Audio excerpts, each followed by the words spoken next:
अब हम एक ऐसे विषय उठाने जा रहे हैं जो केवल एक राज्य की राजनीति तक सीमित नहीं है, बल्कि ये पूरे देश की सांस्कृतिक पहचान से जुड़ा हुआ है। हाल ही में कर्नाटक में एक मुस्लिम तुष्टीकरण की सुल्तानी फरमान दिया गया, जिसके तहत मुदिगेरे और चिक्कमगलुरु जिलों में आंगनवाड़ी शिक्षकों के लिए उर्दू भाषा में दक्षता अनिवार्य कर दी गई है। यह निर्णय न केवल स्थानीय राजनीतिक माहौल का गरमा रही है, बल्कि इससे यह सवाल भी उठता है कि क्या यह तुष्टीकरण की राजनीति का एक उदाहरण है। जैसे कि कहा गया है, जब दुश्मन आक्रमण करता है तो देश की एकता सबसे बड़ी शक्ति होती है। आज हमें यह समझना होगा कि यह सिर्फ एक भाषा का मुद्दा नहीं है, यह हमारी पहचान, हमारी संस्कृति और हमारे अस्तित्व का सवाल है। और क्या अपनी परंपराओं और मूल्यों को बचाने के लिए आप तैयार हैं? क्या हम ऐसे निर्णयों के खिलाफ आवाज उठाएंगे जो हमारे हिंदू समाज को कमजोर करने का प्रयास करती है? आइए इस पर बात करने से पहले क्या मुद्दा है और हम बार बार किस पहचान की बात कर रहे हैं वो देखते हैं।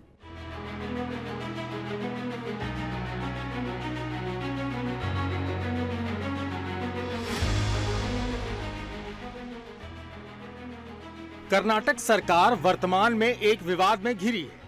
हाल ही में जारी एक आदेश में कहा गया है कि मुदिगेरे और चिक्कमगलुरु जिलों में आंगनबाड़ी शिक्षक की नौकरी के लिए उर्दू भाषा में दक्षता आवश्यक होगी। सरकारी अधिसूचना के अनुसार उन क्षेत्रों में जहां अल्पसंख्यक जनसंख्या 25% है, वहां कन्नड़ के साथ साथ अल्पसंख्यक समाज की भाषा जानना अनिवार्य होगा। मुदिगेरे और चिक्कमगलुरु जिलों में मुस्लिम आबादी की अधिकता के कारण उर्दू को अनिवार्य किया गया। अब इस फैसले के बाद विवाद छिड़ गया है। भारतीय जनता पार्टी ने आरोप लगाया है कि कांग्रेस सरकार एक बार फिर तुष्टीकरण की राजनीति कर रही है और मुस्लिम समुदाय को खुश करने के लिए उर्दू को बढ़ावा दे रही है। बीजेपी की स्थानीय इकाई इस निर्णय का विरोध कर रही है, क्योंकि इस राज्य में कन्नड़ भाषा को प्राथमिकता देने की मांग की जा रही है। इस मामले में कर्नाटक सरकार की ओर से अभी तक कोई आधिकारिक प्रतिक्रिया नहीं आई है और न ही इस आदेश को वापस लिया गया है।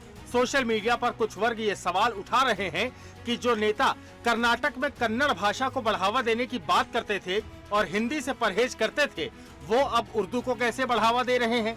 कर्नाटक में ये विवाद आगामी राजनीति को और गर्म कर सकता है, क्योंकि भाषा और शिक्षा के मुद्दे पर विवाद हमेशा से संवेदनशील रहे हैं। Bureau report, Sudarshan news.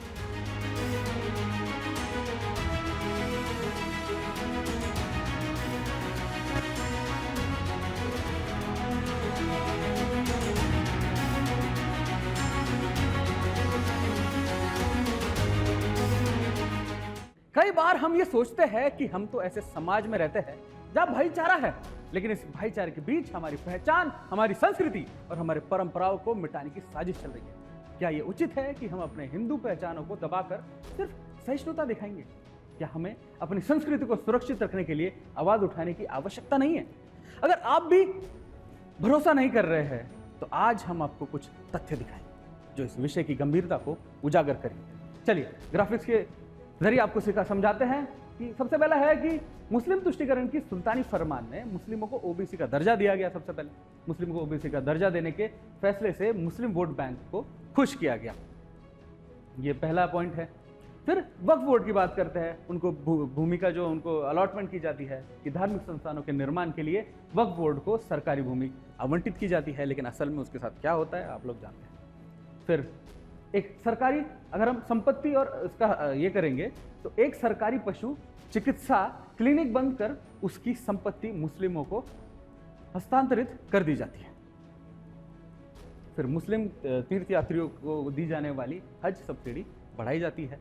ये भी वोट बैंक को खींचने के लिए सब किया जाता है। फिर मुस्लिम शैक्षणिक संस्थानों, मदरसों को अनेक प्रकार के लाभ और सहायता देते हैं। ये भी एक पॉइंट है। फिर धार्मिक अवकाश की बात करें तो मुस्लिम धार्मिक अवकाशों को हिंदू अवकाशों से ज्यादा तरहीज दी जाती है। तो ये वो कुछ पॉइंट्स हैं जो हमने आपको बताने की कोशिश करी कि कैसे इसको वोट बैंक में कन्वर्ट करने के लिए चीजें की जाती है। चलिए इस मामले में वाद विवाद शोर भी गूंजने लगा है। क्या प्रतिक्रिया आई है देखते हैं। निजाम ने हैदराबाद कर्नाटक रीजन में उन्होंने उर्दू प्रमोट करने के लिए कोशिश किया। कन्नड़ा स्कूल के ऊपर बैन लगाया था उनका जमाना में, उन्हें देश छोड़कर भाग गया निजाम का प्रेतात्मा कांग्रेस के अंदर घुस गया है।